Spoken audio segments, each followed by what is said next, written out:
as far as impact, and we talked about it, as far as everything that's been happening, let's talk about his teammates a little bit. Kobe's teammates, some of the teammates that he's had, with Shaq, Lamar, Paul. We'll start to close this off. How do you think, what's probably going through some of their minds? I mean, there's been such iconic memories with Kobe and Shaq, of course.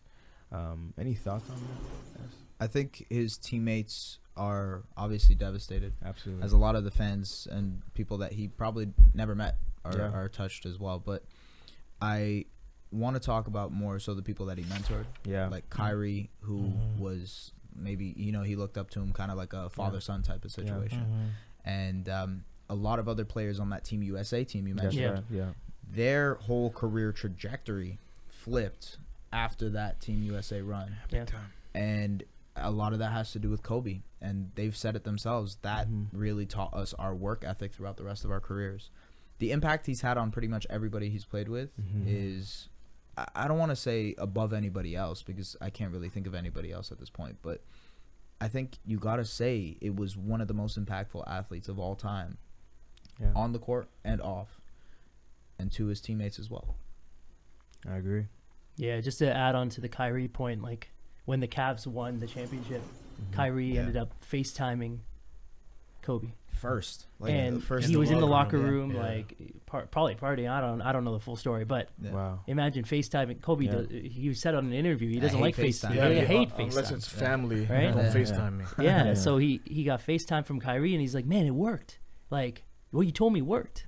And he's like, you could tell by that moment, like Kyrie, like he was a mentee. Yeah. He was someone that looked up to Kobe, and he really took advice to heart. And you could tell the fact that he didn't go to the game the other night was that it hurt, right? And I totally get it. Like it's hard to ask those players to play in a circumstance when someone who's a friend, a hero, a mentor has gone through that, right? Yeah, so tough, man. It's hard. I mean, I saw some words that Paul Gasol even had left, and Shaq, of course, Lamar Odom. I was going to say, Lamar Odom went through so much.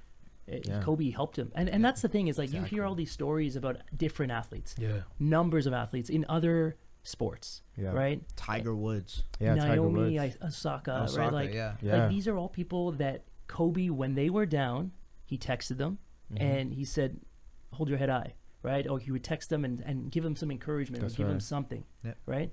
And even the day before it happened, he had messaged, I guess he messaged Shaquille O'Neal's son, that's right. Yeah, and he's just like, you good? Like, everything good? Yeah. And it's just like, he shared that on Twitter. I saw that. Yeah. And it's like, all these people, he keeps in touch, and when they're at their lower points of whether it be an athletic career or not, like, he's there with some level of support, and it's really respectful.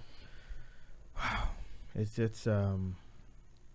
really tough. I mean, it still doesn't feel real. Yeah. I can't believe he's gone. One thing is, with players of whom he's touched, the players that he's played with, of course, that goes without saying. But I just found it strange. The Devin Booker, Trae Young. Have you seen their stats when they played? Yeah. 24 shots. 24 shots, 8 rebounds, 81 points in together. total combined. Unreal. It was unreal, and they got tears down their face. Yeah. They changed their number to 8. Traded for a little while. Yeah. Devin Booker has tears down his face. Yeah.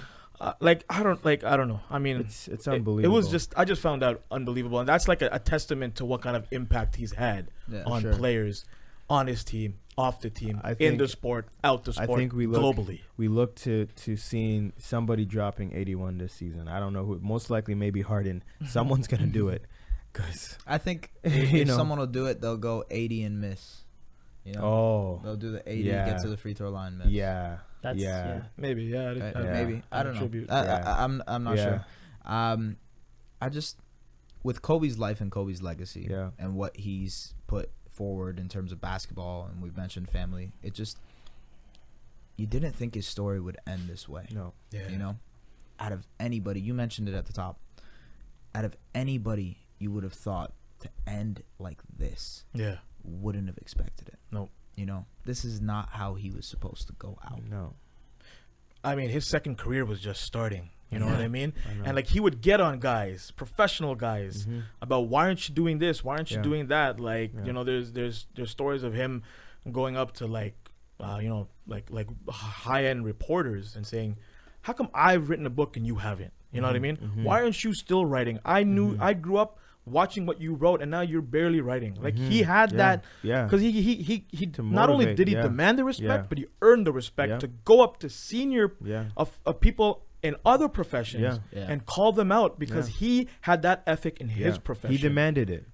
Exactly, and that was but he demanded it because he earned it. And he did that with his teammates. He demanded, that from Dwight Howard. You saw that from a lot of his teammates he played with, from D'Angelo Russell. He just demanded that you would match that work ethic and to match that.